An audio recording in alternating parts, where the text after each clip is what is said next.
you happen to be tweeting, minibar, hashtag VR is our handle. You can contact us at Intrapreneur or Zach if you want to follow up with questions later. But we're going to publish this deck, is that? yeah. So that'll show up. It's going to get retweeted by minibar tag and then Ministar. So really quick agenda. We're going to try to spin through the talking part really quickly so we can get to the demos. But we'll talk a little bit about ourselves and where we come from and why we got into VR, because I think that's actually very important. A little bit of industry overview. This is from a very 50,000-foot view. What is the market like, investments, et cetera, et cetera. And then we'll start going right into our experiments, and then we'll hopefully have a little bit of time for our QA at the end. But if you guys have questions, comments, thoughts, I would love to hear them in real time. So, a little bit about my background. So I have had the opportunity to work at some of the world's largest companies. Initially as an employee, moving through the ranks of engineering, then to management, then to leadership. But more recently from an outside perspective as a consultant coming in. And so the theme of my career has actually been about business transformation, right? How does technology actually evolve how businesses work? And so that's been my day job. About a year and a half ago, I had an opportunity to jump off and go do my own thing, which is something I've been thinking about for a long time. And so about a year and a half ago, I went off on my own to go start a VR company. And so we'll be talking a little bit about that. But long story short is my evening pastime is actually remodeling. So I love transforming spaces. Maybe it's something to kind of satisfy that need that I didn't get in corporate. So this is an example of a remodel that I've done, you know, laying every tile, doing all the mud, doing the drywall. And you might ask, why would you want to do that? And for me, it was actually about the experience of making, envisioning something, making, and then seeing the results and repeating that process. So a lot of why I got into VR was actually how do you accelerate that? How do you use technology to compress that life cycle? Because, you know, I certainly have a shortened attention span, so I want to get it faster. So that's my background. I'm Zach, and name that dwarf beard style. You want what was it? No, Bofud. Oh, I'm sorry. Bofud is me. Bofer is the guy in the movie. I work at Optum, doing VR projects and AR / augmented reality / mixed reality projects, mostly on HoloLens these days. That was featured here. And I can freely talk about the tech. Is there any other HoloLens developers by any chance at all? All right. I already know you though. In my free time, I do a little more extreme things to kind of understand and test the boundaries of these tracking systems we have here. I'm fortunate enough from a previous job to go to the CityGraph conference through the 90s and the 2000s and actually get to try the original wave of VR, expensive stuff. How many people remember the 90s hype wave of VR? A little bit. We'll cover it here in a second. So I was one of the first people in Minnesota to get an Oculus Rift. I was already checking that out before it ever hit Kickstarter. Real quick to some of the projects. That's VR and a trampoline. People love that one. Ooh, sleep timer. Next to that was VR and a swing set. When you're in VR, your face is covered, and what you need to do is trace that swing set. That's how you input data in VR. You trace things. And then you can swing, you can press the monkey bars, you get on the monkey bars, and you can shoot zombies from up there. It turns out they don't do a check to see if you're 5-10 feet off the ground. They just congregate below you. Lots of silly stuff with additional controllers, tracking feet, tracking bodies with a full VR suit. And prior to getting these nice systems here, just last April, this stuff's new. Cobbling together just this crappy stuff that looked really ridiculous, but it's awfully fun when it gets working. Cool. So we'll dive in real quick. We're going to spin through these slides actually really quickly. So if you do have questions on this part, we can follow up after. This is a confusing picture. It starts here in the lower left. Spirals. Confusing, yet probably the most complete picture I've seen of the lineage of VR. Long story short, trace back to 16, 17, and every time I see one of these graphs, they actually extended back further. So pretty soon we'll probably start seeing, like 20 AD VR was invented. But long story short is that VR is not a new thing, right? People have been trying to really build technologies to help us see in different ways for a long time. We'll fast forward a couple hundred years, and you kind of see the proliferation of headsets, as the technologies evolved, as the dependencies have evolved, right? And then you have important milestones in there, like the release of the Oculus Rifts, right? From a Kickstarter that got so popular that it started becoming mainstream. So long story short is you see this exponential effect of VR happening over time. Real quickly, so the first VR hype wave started in the 90s. It was on Frontline. One of my favorite science shows hosted by Alan Alda actually did show VR therapy for spider phobia with real patients getting treated back in the 90s. The reason it didn't explode from there is because it was hundreds of thousands of dollars. So it showed up in a few colleges, one headset. The change is literally starting with Oculus Rift and using phone parts that are now commoditized.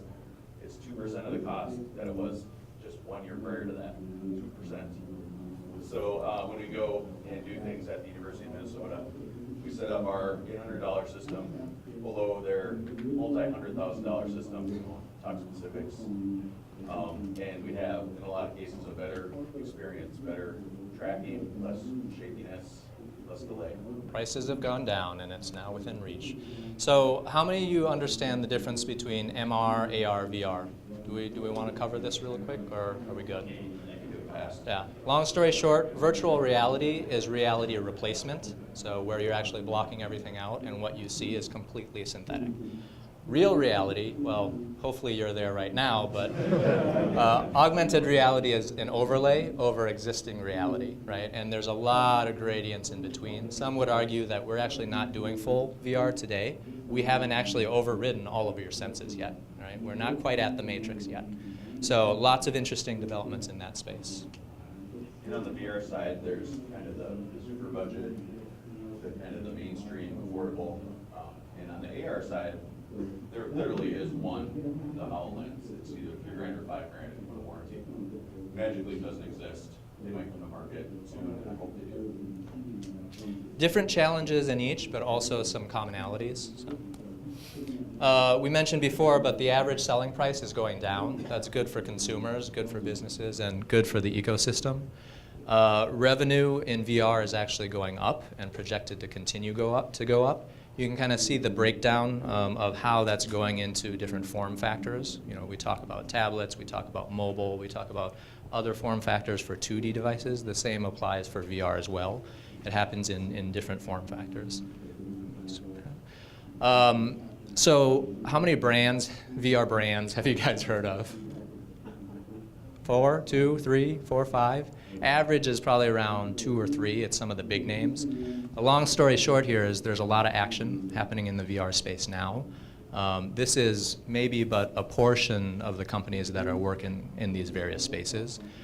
This is actually a landscape document done by one of the leading VR firms investing in the segment right now, and so they're doing a really good job of categorizing the different spaces. More data to throw at you, but everybody is saying there's going to be exponential growth. So everybody's also at the same time kind of validating, is the data that we're seeing today leading up to that? When does the hockey stick actually happen? And I think that's the big question, right? When is this going to be a big thing? They're saying 2017 is going to be huge. We'll find out soon. One interesting fact, I don't think you captured it, starting with the kind of launch of the Samsung Gear VR and the PlayStation VR. You overlay that in terms of years with iPhone, it's already a little bit ahead of that. It's hard to remember when iPhone launched, but it took a while to get its steam. So if we fast forward to 2025, these are market projections, right? So that's quite a ways out. Maybe some of you have seen this, but they're saying that VR in engineering, the market for VR in engineering alone is going to be 4.7 billion. They're saying the market size as a whole is going to be anywhere from 80 billion to who knows how much. So the idea is that this is going to be a huge thing in the future.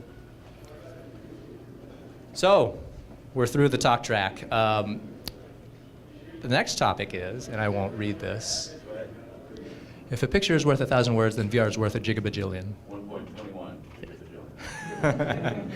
gigabajillion. So why don't you stay on the last one? So I'm going to poll the audience. Do we have anybody that speaks English good? Kinda? Medium? You look like you speak English good. Can I ask you to volunteer? Yeah, all right, come on up. Come on up. Actually, one of you will be a volunteer. The other can be. You can be a supporter, right? And then, is there anybody that draws well? Like very good visual communicator? Draws good. Good drawer? Good drawer? Okay. So these are the drawing stands. Okay, so I need 3 drawing volunteers. So if you can draw really well, great. If you draw really poorly, awesome. All right, come on up. You want to volunteer? All right. All right. So this is actually going to be a little contest. Go ahead and have a seat. Grab a board and your marker. Prepare your drawing muscles. Go ahead, grab a seat. This is going to be a contest, right? And so the person that has the headset on, Tori? Yeah, Tori's going to have the headset on, right? And she's going to have an experience in VR, right? And what she's going to try to do is tell you guys about it. She's going to tell you everything she knows, everything she sees, everything she's experiencing. And our lovely volunteers here are going to do their best job at trying to capture that, okay? So a little bit of a contest. And you, as the audience, will get to decide who has the most accurate representation of what she is seeing. And you guys are going to be able to see what she sees up on the screen.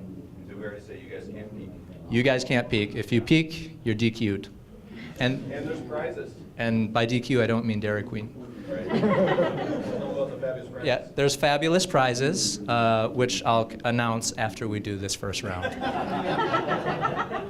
All right? Where do I start? Yeah, it's app 1 on the desktop. I'll let you drive. Yeah. All right, so audience, no cheating, but what I want you to think about is how would you describe what she's seeing, right? Because you're going to be able to see things basically straight through her eyes.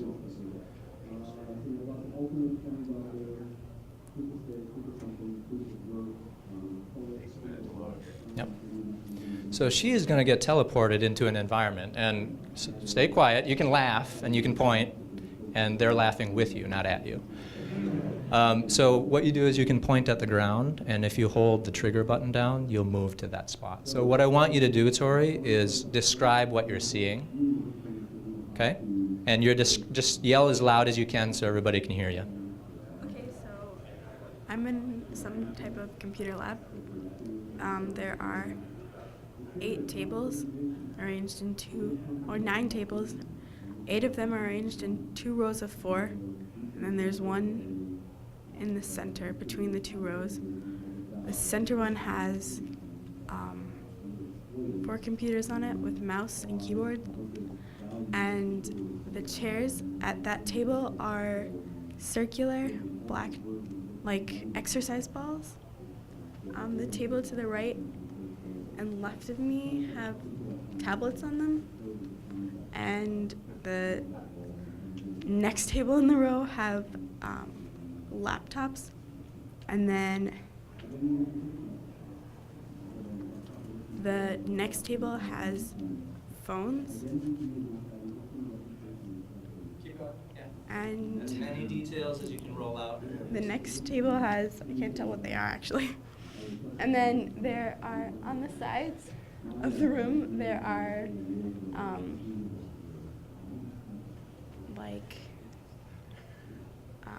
tables, like bars, with computers on them.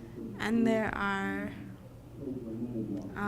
shelves with what look to be like books, I guess. On the wall directly in front of me, there are 3 TVs. And then on the walls either side, there are, I guess, pictures or more TVs. I can't really tell. And then there's glass doors and glass windows behind me. the glass doors have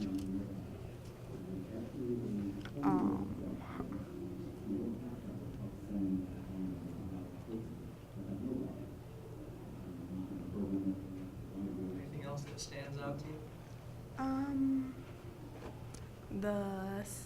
There's a lot of lights. The outside, it looks like it's just clouds. All right. Let's have a round of applause. That's all right. So really nicely done. Really nicely done, okay? You guys don't get to peek yet. Not yet. And so we're going to have the audience be the judge, right? You guys heard the description. You saw what she saw. Seashells. She saw. We're going to apply judgment to the drawers and see who did the best job. So, Stand up. I pointed the camera at the floor. yeah. Justin, why don't you go up first? So why don't you kind of talk through what you were thinking and explain your sketch. I was having trouble like getting a perspective on where she was standing in the room, but I got the impression maybe she was kind of like standing over here and looking that way. So I knew there were some TVs on the wall behind her, some TVs and maybe pictures over here. And then I'm a really slow drawer, so I kind of like, I had trouble keeping up as she went down the line with the tables, but she said tablets on this one, the third one maybe some phones, and then I knew some different electronic devices down here, laptops, I thought she said. The exercise balls around the table, and I was kind of distracted drawing, but I thought she said a keyboard and 2 mice, and I couldn't remember if she said there was a computer there, so I just threw it. Very nicely done. We'll hold applause until the end, okay? Go ahead, Jeremy. Yeah, so I did get a tables in there. Wow. A table in the center, 2 rows, and these ones are closer. There's no reflection in there. So, yeah, put her standing on the side, exercise bowls, got a couple laptops in there, tablets back here. I'm not sure if I got them right. Tables, so, and I forgot the mouse, so apparently it's a hard computer to use. Very nicely done. So, how about you, So, Ben? mine, I figured since it was standing on the table in the center, she couldn't be in the center of the room, so I put her between the tablets and laptops. I'm also a very slow drawer, so I didn't get phones, and by the time I got there, I couldn't remember what it was.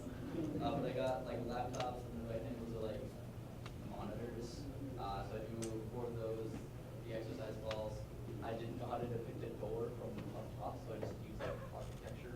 I guess. And then these are the 3 TVs, and I didn't know what was up. Very nicely done. A round of applause for all 3 contestants. All right, so who thinks Justin? Hold on, what is the rubric? Accuracy or artistic merit? Let's first go for accuracy. For the second one, maybe we'll do artistic merit. Who thinks Justin had the most accurate representation? Let's hear it in applause.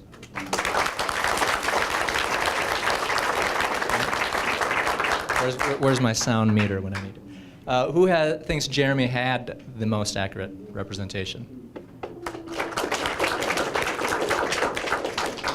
Okay. And who thinks Ben had the most accurate representation? All right. It sounds like Justin got the most applause, so congratulations. And if you want to take a peek, so this is what Tori was describing. Oh, it looks like an apple. Ah, right? Well, I mean, think about it, right? If she had said that, would the drawings actually have been more accurate, and by how much, right? And that's an interesting question. So even when you share context with somebody, there's error in how you communicate with people, right? Any other takeaways, thoughts as you guys were seeing this experience? It's really hard to convey the orientation of the camera to an outsider. Yes, perspective matters. Was she told not to say Apple Store because that was the immediate first thing that? That was not one of the rules. Okay.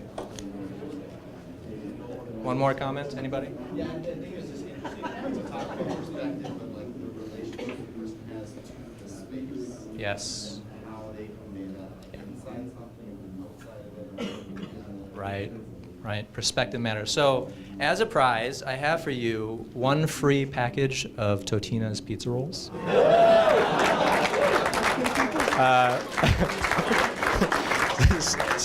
So you might wonder why I have those. So we did a 48-hour game jam, which was put on by a local organization called Glitch. They do it every year. It's called Gamecraft, where people get together and in 48 hours make a game. And so a group of us did that. We had about 10 people, and design, dev, all sorts of disciplines, right, to make this game. And our game actually won the game jam, and so this was the prize. I have a stack of them, and I cannot for the life of me eat them fast enough. So I'll be sharing those out throughout the day. The game is actually out in the Minicade out there, so if you get a chance to demo it, it's really fun. It's a game built around how do you do VR with other people in a fun way, and then how do you put exercise into the mix too. So that was our experiment done in 48 hours. To be specific, it's one person in VR and 4 spaceships trying to attack this giant monster using joysticks. Yeah, it's a lot of fun. Go try it out. Done with that? Yep, we're done with that app. So our next round of experiments, who won the last round? Justin. Justin, can you come back up? We're going to put you in VR now, right? And can I get 3 new drawing volunteers? And now we're not going to shoot for accuracy for this one because there's no way you're going to be accurate. It's more for artistic representation. Will you come up? Come up. One more drawer? All right, go for it. Again, I have some wipes in there. Yeah. We'll get him set up. And same idea. So you guys are drawing and sketching what he is talking about. This guy's done Oculus, is this going to work? Yeah? He owns an Oculus. Yeah, perfect, perfect. He'll really be able to describe this now.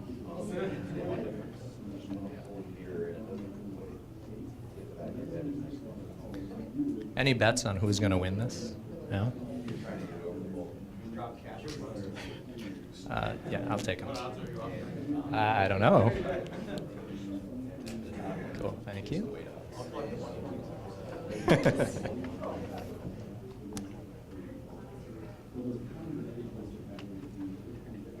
Yes, right, sitting there. No, very similar, other than the tracking is so much more robust, you know, moving around the room. Is it? The graphics are very similar. Yeah. All right.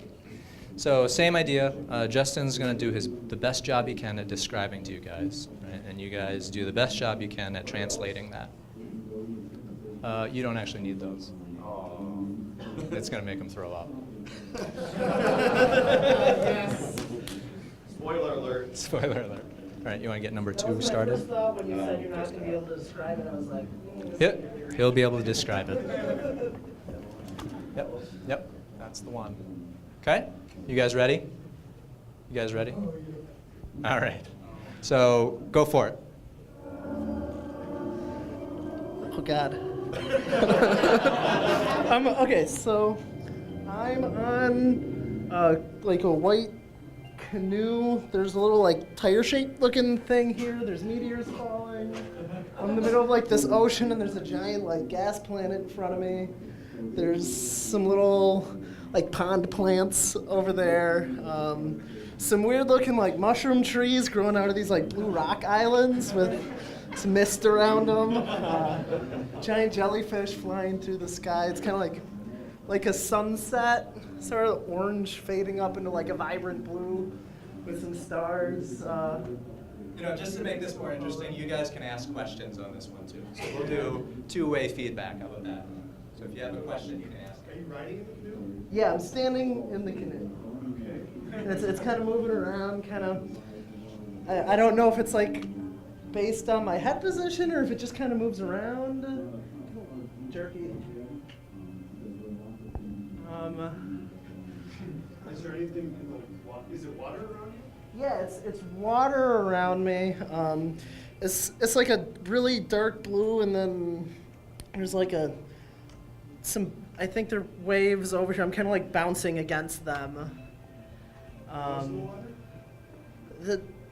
The water's got like some shimmer to it that I'm interpreting as waves. In the water is like plants, like pond plants. I'm definitely moving. What? Are there any fish or any animal? Uh, Besides jellyfish in the sky? yeah, other than those, no. There's like an oar just floating over there. If I had a controller, could I like paddle? Yes, and that would make me draw. Can I try it anyway? You might be able to handle it. We'll do it next time. Let's see. I think I've kind of like described everything. Oh, as I drift to the right and closer to that giant planet, I can see there's like a rift. There's a giant hole in the ocean there that the jellyfish are all kind of going towards. All right, so a round of applause for Justin. Thanks, Justin. Cool. Go ahead and pull that off. And Kent, would you like to share your representation with the audience? So it sounded like it was pretty psychedelic and I only had black.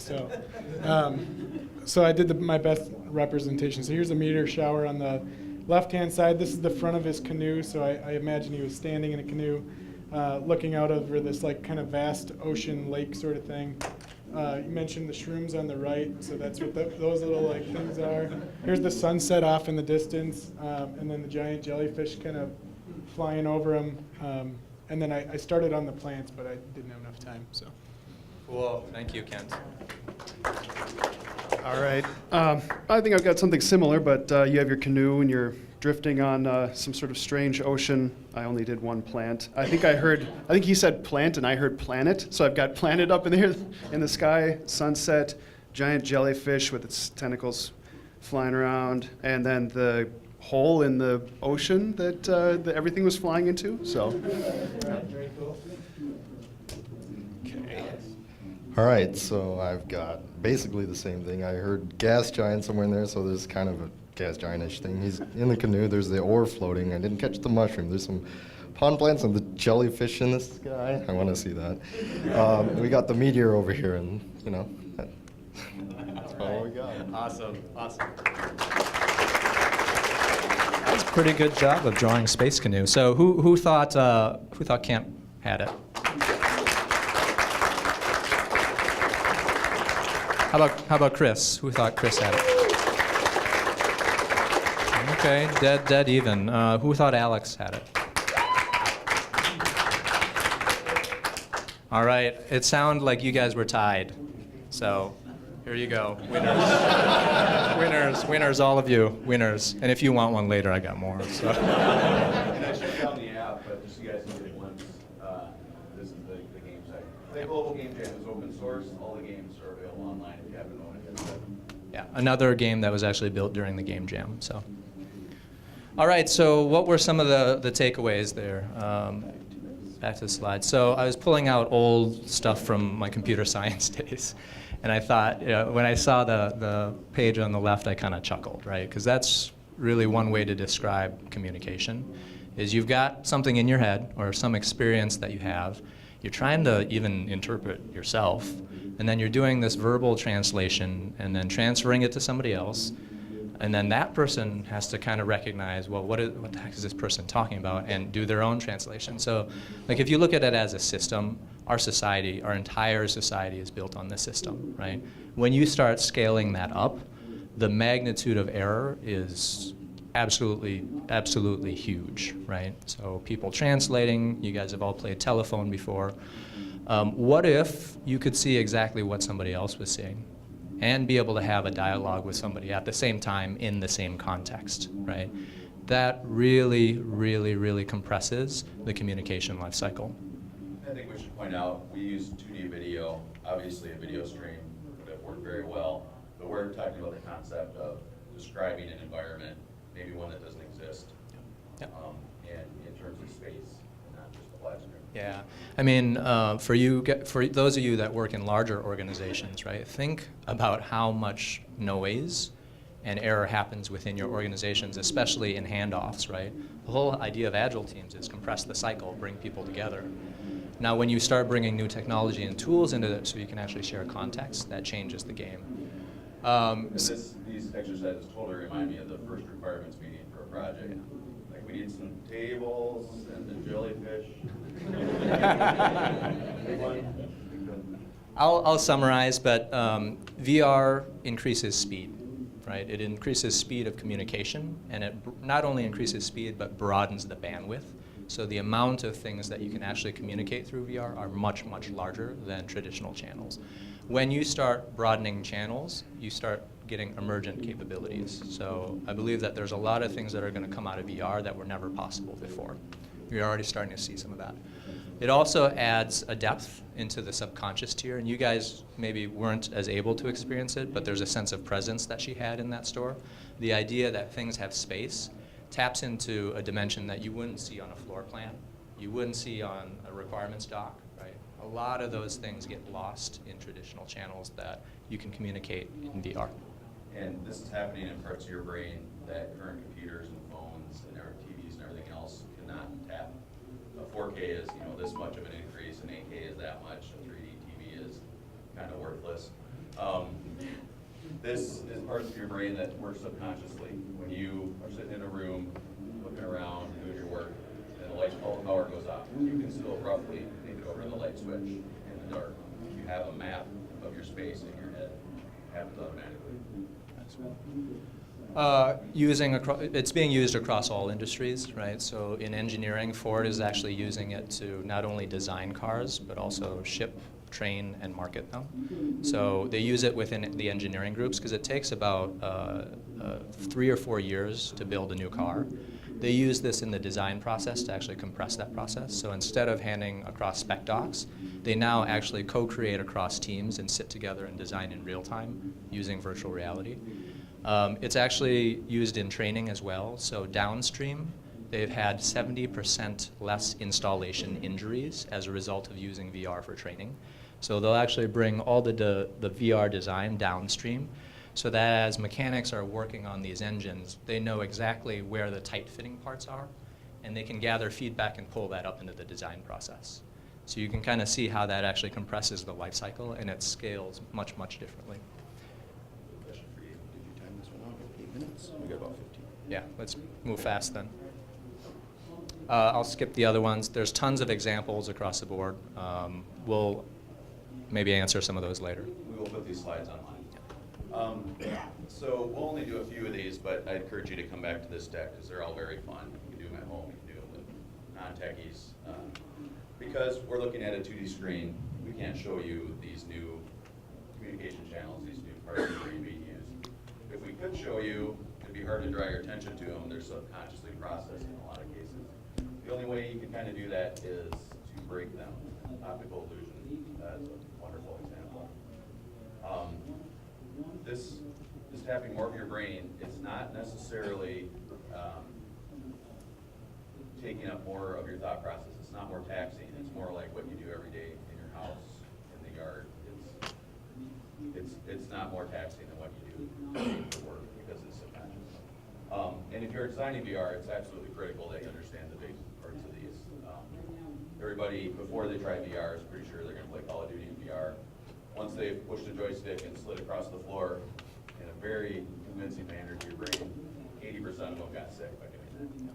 When there's a mismatch between a visual cue for motion and your inner ear, it's like car sickness. You're reading a book, there's no motion, but you're going around corners and bumps. Same kind of thing, but with the simulation flip. It's a visual cue and no cue for your ear. I was in a talk earlier on design, dev, and QA. And in the traditional world, if a product team messes up their product, somebody can't do something. In VR, if somebody messes up, people throw up and they get sick. So the consequences of VR and a tight design cycle are really, really important. And we're in the early days, but they're already starting to come out with workarounds and hacks. One of the most amazing is a game called Eagle Flight. Has anybody played that? So you're an eagle, you've got a beak, you're flying. But you're doing all these tight turns and things that should be making you sick, but they figured out that the visual cues are happening in your peripheral vision, and they can block that out. Kind of a black thing comes forward. But if you're going into a turn to the left, you're not looking that way anyway. So it takes this subconscious cue that you're not aware of, it hides it, you don't notice, and all of a sudden you're not getting sick. So I'm super sensitive, even after 4 years of all this VR development, and I was certain I couldn't play that game until a friend told me that it would likely be safe. And I can actually do speed runs as an eagle through the sewers of Paris. Like, that's ridiculous if you know how VR affects people. So more of these systems in a nutshell. Visual system gives you vection, that's the name for that sense of motion. You may have experienced it if you're in a train or in a car and everybody else goes but you don't. For a brief second you thought you went backwards, and then your inner ear kicks in and says, you know, reality check, no, you didn't go backwards, you didn't do anything. And then all the correct vision cues that are missing from everything we do to show you depth. 3D TVs just randomly assign depth cues based on what a director wanted to fit in the depth space you could use. They don't help at all. Perception is your awareness of your body that comes into play. And that's not a visual thing, that's the nerves inside your muscles and so on. Vestibulars are in your ear. Combinations of those is where really your human perception abilities really shine. So the vestibular ocular reflex is a combination of your vestibular system and your vision system. Back to 1 second. 5-minute time check, Zach. Yeah, right. So they work together. It's a reflex. It even happens when your eyes are closed. This is the thing where you can spot something out of the corner of your eye, leave your eyes on it, and rotate your head super quickly. That's not under your control. That is wherever your focus is at. It happens automatically, and it's critical for designing VR headsets. Just some of the stuff you can come back and look at. I'll just play the one grab bag video, which is about 5 minutes. That's a great one to come back. You can actually spot parts of your phobia, which is the detailed part of your vision. I think another way to say this too is that VR is actually leading people to discover a lot more existing things about the human mind. It's actually a channel for exploration as well. Yeah, I'm just going to skip to the good ones. So we've all seen kind of these color balance tests. They've been, what? They're not colored. And you've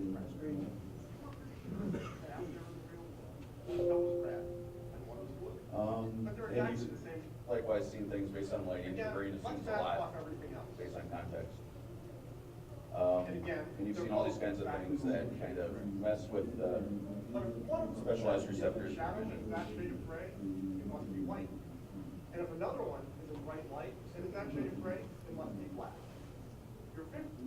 I'm butchering this. What's happening here That's not is you're good. making a very We could talk about VR for hours, so I'm trying to fast forward through some of this. on the window that imply a perspective that doesn't exist. So your visual system infers that the window is spinning backward or half. You know, one thought on this is, you know, the name of the talk is Hacking Brains in Businesses. In order to get VR to work well, there's a lot of hacking on the mind that you actually have to do or understand. That's made out of paper. I linked to the PDF so you can put it out at home and put it on your shelf like I did, or in your office. That doesn't. Here's what's actually happening. Real objects, especially faces, tend to be convex. So your visual system assumes convection in the absence of useful context. The only way to make that assumption work in this case is for the head to be moving in very odd ways. So that's exactly what you see. As the article might say, here's what's really going to make your news later on. Now that you know what's happening, try to see the dragon as it really is. Is that specific to faces? It's much stronger for faces, but the lighting is always, our default caveman thinks the light is above us from the sun. Millions of years of evolution in its lifetime. Bar, bar, bar, bar, bar. Obviously, she's saying bar, bar, bar. Now let's watch a slightly different video. Bar, bar, bar, bar, bar, bar, bar. Here we clearly hear her saying bar, bar, bar. Except that she isn't. The video shows her saying bar.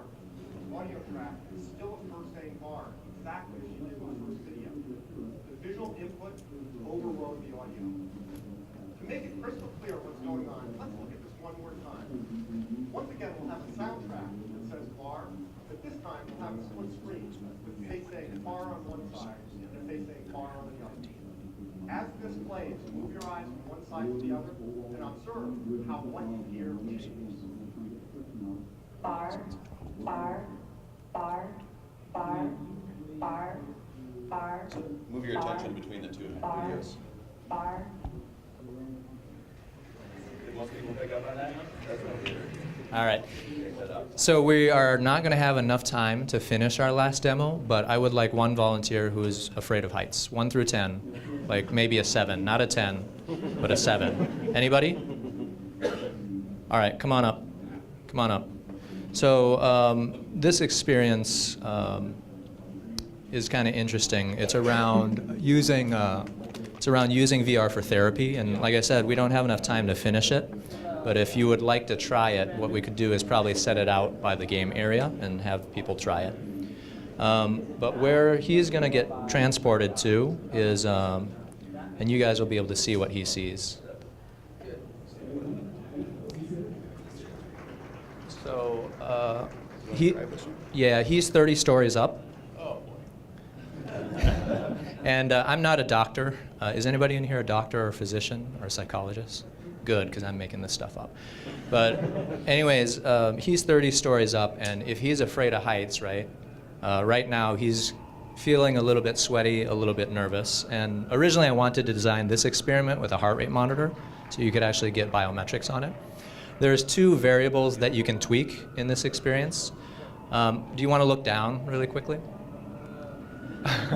He's sitting on a platform, or he's standing on a platform, and then there's a wooden plank spanning that platform. There's 2 variables you can tweak in this experience. Why don't you go to one side of it, like get out of the middle, because I'm going to drop the platform. Okay? Yeah, stand on the ledge of the building. It's kind of hard to see, but make sure you're out of the middle area. Okay? Keep walking backwards. Take a step or 2 backwards. There you go. Just stand on that ledge. Now look down, and don't fall over when I do this. Okay? Okay. I'm gonna drop that platform. Okay. Why don't you step to the left? Like get off the wood beam, because I'm gonna make that really small. Okay. Okay. Step to the left. Another step to the left. What are you feeling right now? Can you tell me how you feel? Abject terror. Yeah. Yeah. All right. So turn to the right. Okay. Now take a step backwards. I'm not going to drop this on you, so I wouldn't be that mean. Okay. Now look down. How far down is that, would you say? 10 stories? 10 stories. Okay. I'm going to make that 20 stories now. What he's feeling is very, very real. Very, very real, and I really wish I had a heart rate monitor or EKG or something. Yeah, and if you start feeling the adrenaline and, shaky, sweaty, we can stop. Yeah. We don't want you to feel bad. Tell me more. How are you feeling? A little nervous. Okay. Okay. So this experiment really is about exposure therapy. So in a safe environment with parameters that you can tweak, I can widen the platform to the point where he feels comfortable walking across. Why don't you walk across that platform? It's about 4 feet wide now, so it's a 4x8. That's not too bad, right? Not too bad, right? And so the design of this experiment is every time he successfully walks across, you shrink the board a little bit, right? And so you're pushing against his mental boundaries so that he can actually eventually walk with no board even there. So we're going to have to wrap due to time. There's a lot more to talk about that we'd love to share, but thanks for coming today and hope you guys had a good time.